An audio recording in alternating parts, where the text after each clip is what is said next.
Olá, está começando o programa Viver Ciência. Aqui desvendamos o conhecimento científico desenvolvidos por professores e pesquisadores da Universidade Federal de Goiás. Desenvolver e validar um atlas fotográfico de alimentos. Este foi o principal objetivo da pesquisa que vamos conhecer hoje aqui no programa. Estão aqui com a gente no estúdio do Viver Ciência a coordenadora da pesquisa, Maria do Rosário Gondim Peixoto, e a nutricionista Rávila Graziane Machado de Souza. Sejam bem-vindas. Olá, Obrigado por ter atendido o nosso convite. Nós é que agradecemos. E fique à vontade, viu? Ok. Bem, o consumo alimentar está diretamente relacionado ao estado de saúde do indivíduo. Porém, conhecer com exatidão a ingestão alimentar das pessoas não é uma tarefa fácil. E o Atlas pode ajudar nesse desafio. Quer saber como? Vamos acompanhar na reportagem. Dizem que uma imagem vale mais que 1000 palavras.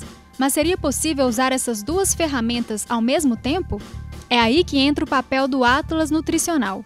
Ajudar o paciente, através das fotos, a dizer exatamente o que e quanto ele comeu em suas refeições. O título da minha pesquisa é Atlas de Alimentos, elaboração de um instrumento para avaliação do consumo alimentar. Hoje em dia, como é do conhecimento de todos, há uma grande associação entre a alimentação e várias doenças, como diabetes, hipertensão, obesidade, e é muito importante para o profissional, para o pesquisador, ter instrumentos que auxiliem a avaliar esse consumo alimentar com a maior precisão. Então, essa pesquisa tem esse objetivo, que é de elaborar um atlas de alimentos que vai auxiliar os profissionais e pesquisadores a estimar da maneira mais precisa o consumo alimentar. Ao todo foram fotografados 157 alimentos em porções diferentes, pequena, média e grande, além dos utensílios usados para servir e comer as porções. Normalmente, os nutricionistas usam um método chamado recordatório e pedem para o paciente usar a memória para citar todos os itens que comeram nas últimas 24 horas. Mas, apesar de eficiente, a técnica pode falhar às vezes. Muitas vezes a pessoa fala, eu consumi churrasco.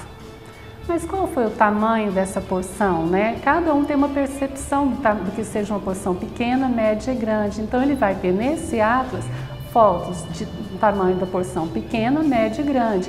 Aí ele vai pedir para o paciente identificar qual foi o tamanho mais próximo da porção que ele consumiu.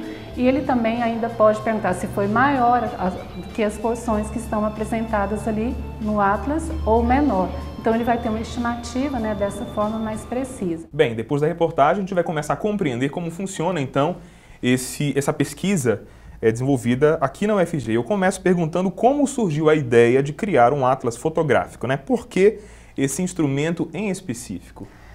Já existiam no mercado alguns tipos, algumas publicações com fotos de alimentos.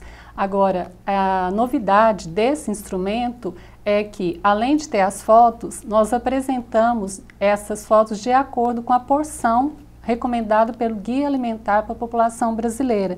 Então, ele serve como instrumento para avaliação do consumo alimentar, mas também para educação nutricional, quando eu quero passar para o meu paciente qual seria o tamanho de porção recomendado, segundo as diretrizes do Guia Alimentar para a população brasileira.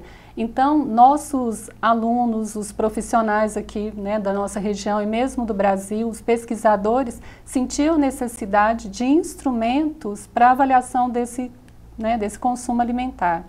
A gente imagina que não é uma tarefa fácil, As fotografias, elas são muito úteis, porque elas ajudam o entrevistado a se lembrar dos alimentos que ele realmente consumiu. Sem as fotografias, fica muito dependente realmente da memória. E eu queria saber o critério que foi utilizado para a escolha desses alimentos incluídos no Atlas. Olha, os critérios, primeiramente foram selecionados 227 alimentos do Guia Alimentar da população brasileira. Desses alimentos, nós selecionamos como critérios de inclusão aqueles que fossem representativos do hábito do brasileiro. E como critérios de exclusão, aqueles que fossem facilmente medidos por instrumentos de medida caseira. Exemplo? Como, por exemplo, arroz e feijão, que é muito comum do hábito do brasileiro, mas as pessoas podem facilmente falar que consumiram uma concha pequena, média ou grande, assim como o feijão. E aqueles alimentos industrializados, como por exemplo iogurtes, que já têm a sua padronização. Então, a partir disso, foram selecionados 157 alimentos. Desses, alguns foram apresentados como tipos, apresentando as suas diversidades, e outros por meio de porções. E para esses alimentos, né, que não são apresentados o tamanho das porções, nós temos os utensílios, né, foto dos vários tamanhos de utensílios domésticos que ele usa normalmente para se servir. Então, por exemplo, não tem o tamanho da porção do leite, mas aqui ele pode encontrar copo americano, copo duplo, a xícara. Então ele fala, eu tomei leite, eu mostro para ele o utensílio. Então qualquer líquido tem como o nutricionista, né, quem estiver atendendo o paciente, se direcionar direto nos tipos de utensílio. Em relação ao feijão, nós temos diversos tamanhos de conchas, colheres para servir arroz. Então, para que o Atlas não ficasse assim, excessivamente grande, né, muito grosso, difícil manuseio, alguns alimentos eu não preciso dar foto, porque o paciente ele consegue recordar que ele consumiu uma concha de feijão. O que eu tenho que mostrar para ele é o tamanho da concha. Então aí fica mais fácil de mencionar o que foi consumido, né? Sim, mas nós colocamos todos os grupos alimentares. Tá, ok. Daqui a pouco a gente vai entrar mais nessa questão, entender melhor como funciona a pesquisa. Participe do nosso programa, envie para nós uma mensagem para o nosso e-mail, Twitter, o Facebook e acesse a nossa página na internet. O Viver Ciência vai para um rápido intervalo, daqui a pouquinho a gente volta. A ciência é viva quando estudamos o espaço geográfico.